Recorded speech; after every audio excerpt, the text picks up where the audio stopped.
Hello, Carson. Nice to see you again. As you know from our previous meeting, I'm Robyn, and today I'm representing N2RM, and thank you for agreeing to meet with me. Yeah, no problem. It's nice to see you again, Robyn. Thank you. Thank you. How are you doing today? I'm doing pretty well. How are you? I'm good, thank you. So congratulations on the success of the launch of Apex Legends. I saw that within 8 hours of the game's launch, you managed to get 1 million players. Yeah, it was actually really exciting for all of us here. And we're actually planning a launch on the Nintendo Switch this upcoming month for Apex, since we saw that it was really successful on the consoles. Mm-hmm. Speaking of consoles, would you be interested in discussing how we can help you to reduce costs on the maintenance and replacement of your PS5s? That sounds like a great idea. Perfect. So, how many PS5 consoles would you say you have in one studio for playtesters on average? And how long would they be typically running for? So right now we have 4 studios locally, and within each of those studios we have about 100 consoles. In terms of playtesting time, one session can last between 3 to 4 hours, and depending on if we have to meet a deadline for a new release of a game, the play sessions can last overnight. Hmm.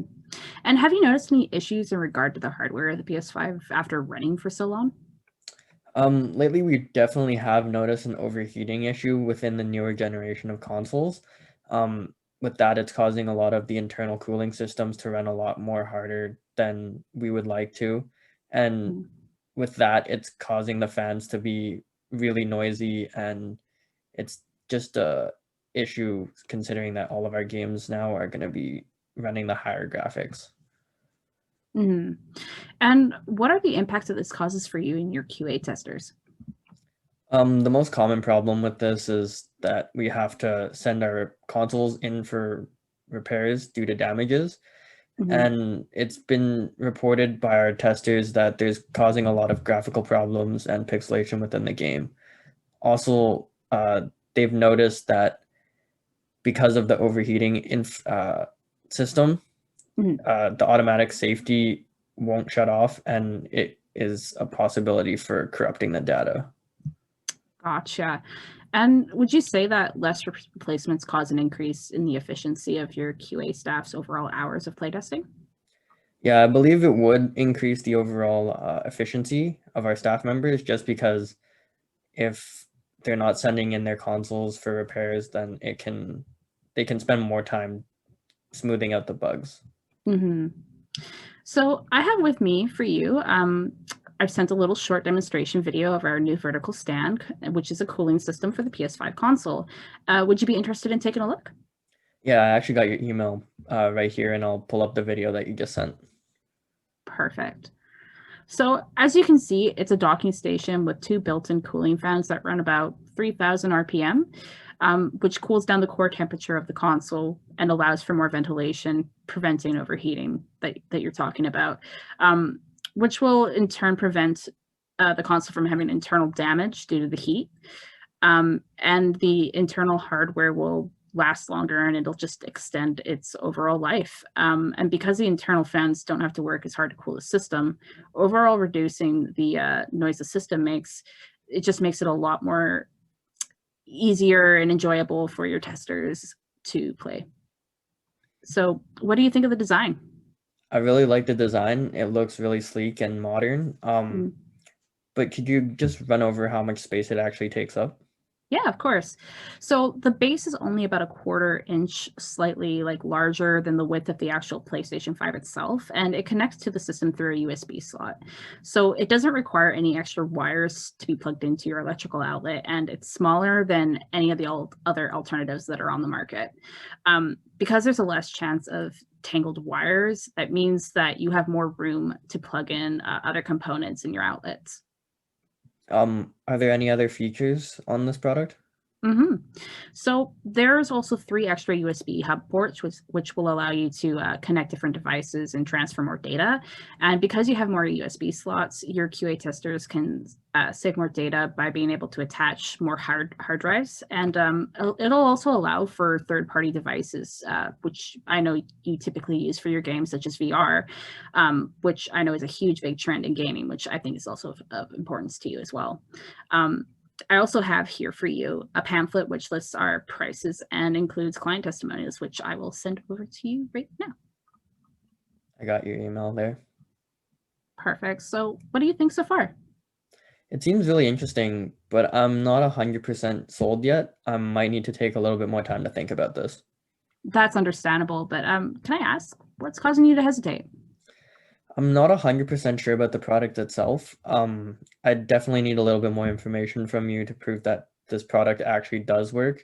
And I'd also like to know how you guys separate yourself from the competition. Of course. Well, I mean, especially with the market being so oversaturated by third-party devices, I mean, often they don't really work as well as they say they do, and being totally unsure, totally understandable.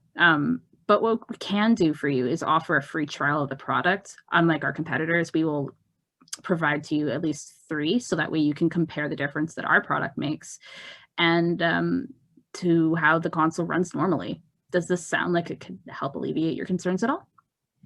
I'm not too sure about the pricing though. Mm, I want to know where this would be able to fall under our company budget. of course. So the price of the product would add up quite a lot due to just the number of console units that you have over your different studios worldwide. Like you said, you have about 100 per studio. So definitely the bill would get pretty pricey pretty quickly. But the price is due to the fact that the plastic we use to manufacture it is a thermally conductive plastic. Basically, it diverts heat by spreading it out more and allows for the cooling system to cool it off more quicker and by diverting the heat as opposed to just retaining it. And just makes it way more efficient. Does this help you at all with justifying the price? Yeah, after hearing that information, it definitely makes a lot more sense to me, the pricing. Mm-hmm. So if that addresses all your worries, would you like to go ahead and set up an order? Sounds great. Let's just run over some of the paperwork details. Mm. First of all, what would the total cost of the order be? Well, we're prepared to offer about $29.99 for a total of 30 units, which includes GST and PST, but we are also prepared to offer you an additional 25% off the total sale price. So for 100 units, you will be getting an addition, like a 25% off of the wholesale. Plus, we'll give you free installation and training on how to use it. That sounds great. Now say we make this purchase order. Do you know when I can expect the items to be shipped by? Yeah, well, we can have our order ready and sent out within a few days, so the arrival date should be within 7 business days. Sounds great. And now, if I run into any issues with one of the items, could you just run over what the refund policies are or the exchange policies? Yeah, of course. So all you need to do is give us a call on the number on the bottom of the pamphlet there, and we can set up a refund or service maintenance whenever you need it.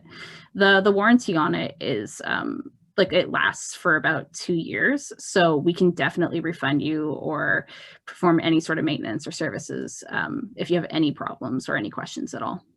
All right, that sounds great. Thank you, Robyn. Of course, of course. So thank you, Carson. If there's any other questions that you have while we're placing this order, don't hesitate to contact me and have a good day.